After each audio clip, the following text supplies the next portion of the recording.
সুপ্রিয় দর্শক, আসসালামু আলাইকুম। রিফা রান্নার রেসিপি থেকে সবাইকে স্বাগতম।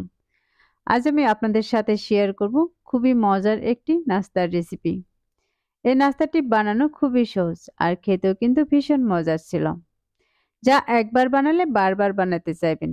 আমার চ্যানেলে প্রতিটা রেসিপি আপনাদের জন্য খুবই সহজভাবে দেখিয়েছি, যেন মন চাইলে ঝটপট বানিয়ে নিতে পারেন। আশা করছি প্রতিদিনের মতো আমার আজকের রেসিপিও আপনাদের কাছে খুবই ভালো লাগবে। রেসিপি ভালো লাগলে ভিডিওতে অবশ্যই একটি লাইক দিয়ে দিবেন। তাহলে আর কথা না বাড়িয়ে এবার চলে যাচ্ছি মূল রেসিপিতে। আজকের এই রেসিপিটি বানানোর জন্য আমি এখানে আটা নিয়েছি ২ কাপ। আপনারা চাইলে ১ কাপ আটা দিয়েও বানিয়ে নিতে পারেন। তার সাথে দিয়ে দিচ্ছি স্বাদ মতো লবণ। আর দিয়ে দিচ্ছি ২ টেবিল চামচ পরিমাণে রান্নার তেল। এখন এই শুকনো উপকরণগুলোকে আমি প্রথমে একটি চামচ দিয়ে ভালোভাবে মিশিয়ে নিব।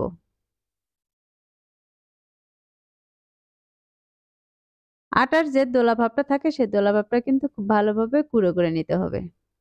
এখন আমি এই চামচটাকে উঠিয়ে নিচ্ছি। এখন এই আটাটাকে আমি হাত দিয়ে আরো ভালোভাবে মিশিয়ে নিব। তেলের যে দোলাভাবটা থাকে সেটা কিন্তু খুব ভালোভাবে এই আটার সাথে মিশিয়ে নিতে হবে। আমি সবগুলো কিন্তু খুব ভালোভাবে এখানে মিশিয়ে নিয়েছি। এখন এর মাঝে দিয়ে দিচ্ছি পরিমাণ মতো পানি। এখানে পানিটা কিন্তু একবারে দিব না। প্রথমে কিছু পানি দিয়ে এই আটার সাথে মাখিয়ে নিব। মাখানোর পর যদি মনে হয় এই ডোটা একটু শক্ত হয়ে যাচ্ছে, তাহলে কিন্তু এর মাঝে আরো কিছু পানি দিয়ে দিতে হবে। এই ডোটা একটু শক্ত হয়েছে, যে কারণে কিন্তু আমি এর মাঝে আরো কিছু পানি দিয়ে দিচ্ছি।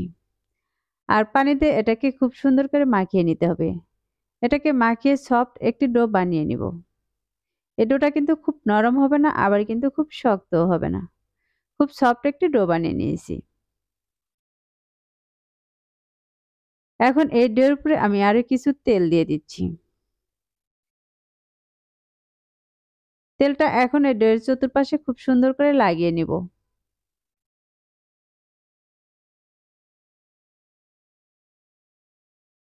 তেলটা লাগানো হয়ে গেছে। এখন এটাকে আমি একটি ঢাকনা দিয়ে রেস্টে রেখে দিব ১০ মিনিটের জন্য। এখন এই নাস্তাটির জন্য আমি একটি পুর রেডি করে নিব। তার জন্য চুলায় একটি ফ্রাই প্যান বসিয়ে দিয়েছি। তার মাঝে দিয়ে দিচ্ছি ৩ টেবিল চামচ পরিমাণে রান্নার তেল। আর দিয়ে দিচ্ছি সামান্য পরিমাণে আস্ত জিরা। জিরাটা একটু ফুটে আসলে এর মাঝে দিয়ে দিব ২ থেকে ৩টি পেঁয়াজ কুচি। পেঁয়াজটাকে তেলের সাথে নেড়েচেড়ে ১ থেকে ২ মিনিটের মতো ভেজে নিব। এই পেঁয়াজটাকে খুব লাল করে ভাজার প্রয়োজন নেই। যখন নরম হয়ে আসবে তখন এর মাঝে আমি আরো কিছু উপকরণ এড করে দিব।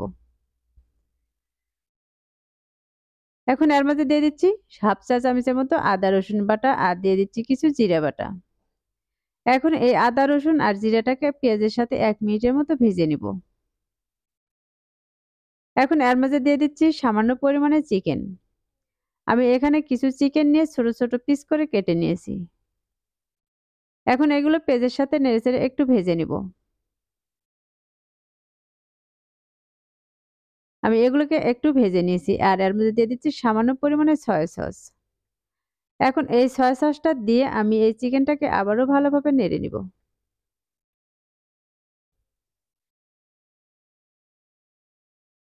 চিকেনটা কিন্তু বেশ কিছু সময় নিয়ে এভাবে ভেজে নিয়েছি আর এই পর্যায়ে চিকেনটা কিন্তু অনেকটা সেদ্ধ হয়ে গেছে। এখন এর মাঝে দিয়ে দিচ্ছি বড় সাইজের একটি আলু আর দিয়ে দিচ্ছি একটি শসা আর দিয়ে দিচ্ছি একটি গাজর। আমি সবগুলোকে কিন্তু খুব পাতলা করে ছোট করে কেটে নিয়েছি। এখন এই সবগুলোকে আমি নেড়েচেড়ে ভালোভাবে ভেজে নিব। আর এর মাঝে দিয়ে দিচ্ছি কয়েকটি কাঁচামরিচ কুচি। দিয়ে দিচ্ছি ১ চা চামচ লাল মরিচের গুঁড়ো। আর দিয়ে দিচ্ছি সামান্য পরিমাণে হলুদের গুঁড়ো। দিয়ে দিচ্ছি ১/২ চা চামচ ধনিয়া গুঁড়ো।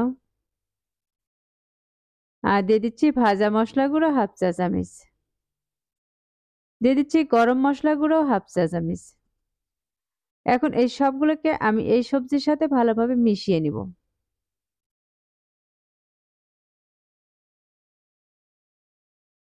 আমি সবগুলো সবজির সাথে ভালোভাবে মিশিয়ে নিয়েছি। আর এর মধ্যে দিয়ে দিচ্ছি সামান্য পরিমাণে লবণ।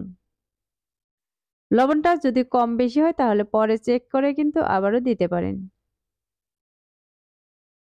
আমি সবগুলোকে ভালোভাবে মিশিয়ে নিয়েছি। আর এভাবে কিন্তু বেশ কিছু সময় নিয়ে এগুলোকে ভেজে নিব। আমরা সবজি যেরকম করে ভেজে নিই সেরকম করেই কিন্তু আমি এগুলোকে ভেজে নিছি। আর এ পর্যায়ে এগুলো ভাজা হয়ে গেছে। এখন এগুলোকে একটি বাটিতে উঠিয়ে নিচ্ছি। আমি সবগুলো বাটিতে উঠিয়ে নিয়েছি। এখন যে ডোটাকে আমি রেস্টে রেখে দিয়েছিলাম তার উপর থেকে ঢাকনাটাকে সরিয়ে নিচ্ছি। আর এই ডোটা কিন্তু আমি আবারও হাত দিয়ে খুব ভালোভাবে মথে নিব। ডোটাকে আমি আবার ১ মিনিটের মতো এভাবে মথে নিব।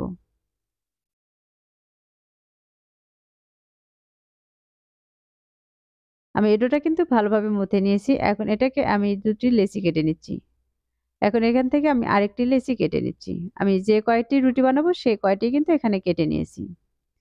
আর এখান থেকে একটি লেচি আমি হাতে নিয়ে নিব। আর হাত দিয়ে এটাকে খুব সুন্দর করে মুড়িয়ে, মুড়িয়ে একটি বলের শেপ দিয়ে নিব। দেখতে পাচ্ছেন এই কাজটা আমি কিভাবে করে দেখাচ্ছি। আমার এ পর্যায়ে কিন্তু এটাকে বলের শেপ দিয়ে নেওয়া হয়ে গেছে। এখন এটাকে আমি বোর্ডে নিয়ে নিব। এটাকে আমি বোর্ডে নিয়ে নিছি আর এর উপরে কিছু শুকনো আটা ছড়িয়ে দিচ্ছি। তাহলে কিন্তু এটা রুটি বেলার সময় আর বোর্ডের সাথে লেগে যাবে না। হাত দিয়ে চেপে একটু বড় করে নিতে হবে। এখন এটি রুটি বেলনা দিয়ে এটাকে বড় সাইজের একটি রুটি বেলে নেব। আমরা রেগুলার যে রুটি বানাই সেরকমই কিন্তু একটি রুটি বেলে নিতে হবে।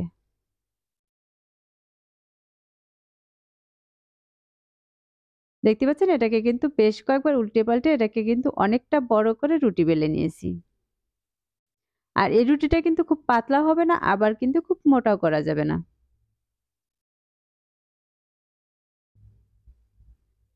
আমার রুটিটা বেলে নেওয়া হয়ে গেছে। এখন যে সবজিটা আমি ভেজে রেখেছিলাম সেটা এর উপরে দিয়ে দিচ্ছি।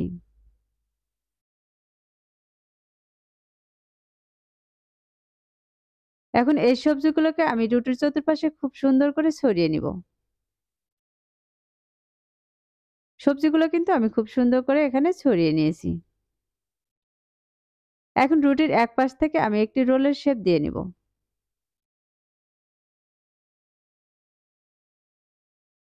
আর একইভাবে কিন্তু বাকিগুলোকেও আমি বানিয়ে নিব। এখন এটাকে আমি ভাপ দেওয়ার জন্য এখানে রাইস কুকারের একটি বাটি নিয়েছি। এখন যে রোলটা আমি বানিয়ে রেখেছি সেই রোলটা আমি এই রাইস কুকারের বাটির মাঝে দিয়ে দিয়েছি। এখানে যে কয়টি দিয়ে ভাপ দিয়ে নেওয়া যাবে আমি সেই কয়টি দিয়ে দিয়েছি। আর এগুলো ভাপ দেওয়ার জন্য রাইস কুকারের বড় বাটিতে আমি কিছু পানি দিয়েছি। আর এই পানির ভাপের উপরে আমি এই রাইস কুকারের উপরের বাটিটা দিয়ে দিব। এখন এটাকে আমি ঢাকনা দিয়ে ঢেকে দিব। আর এটাকে আমি ৫ মিনিটের মতো জাল করে নিব। ৫ মিনিট ভাপ দেওয়ার পর এটা দেখিয়ে দিব। এবার ঢাকনাটাকে উঠিয়ে নিচ্ছি। আর এটা দেখতেই পাচ্ছেন কতটা সুন্দরভাবে ভাপ হয়ে গেছে। এখন এটাকে আমি চুলা থেকে নামিয়ে নিচ্ছি। এখন এগুলোকে একটু ঠান্ডা করে একটি বাটিতে উঠিয়ে নিচ্ছি।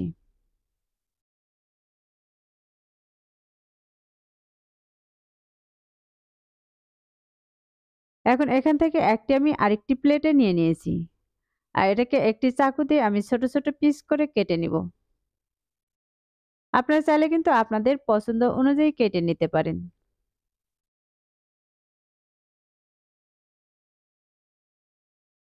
আর এই নাস্তাটি বানানো যেমন সহজ, খেতেও কিন্তু ভীষণ মজার হয়। আশা করছি প্রতিদিনের মতো আমার আজকের রেসিপি আপনাদের কাছে খুবই ভালো লেগেছে। রেসিপি ভালো লাগলে ভিডিওতে একটি লাইক দিয়ে শেয়ার করার অনুরোধ রইল। আর রেসিপিটি অবশ্যই বাসায় একবার ট্রাই করবেন। আর আমাকে কমেন্টে লিখে জানাবেন আমার আজকের রেসিপি আপনাদের কাছে কেমন লেগেছে। যারা আমার চ্যানেলটি এখনো সাবস্ক্রাইব করেনি তাদেরকে চ্যানেলটি সাবস্ক্রাইব করার অনুরোধ রইল। আর যারা চ্যানেলটি সাবস্ক্রাইব করেছেন তাদেরকে অসংখ্য ধন্যবাদ। কথা হবে আবারও এরকম নতুন নতুন রেসিপি নিয়ে। এ পর্যন্ত সবাই ভালো থাকবেন, সুস্থ থাকবেন আর আমার ভিডিওর সাথেই থাকবেন। আজকের মতো এখানেই বিদায় নিচ্ছি। আল্লাহ হাফেজ।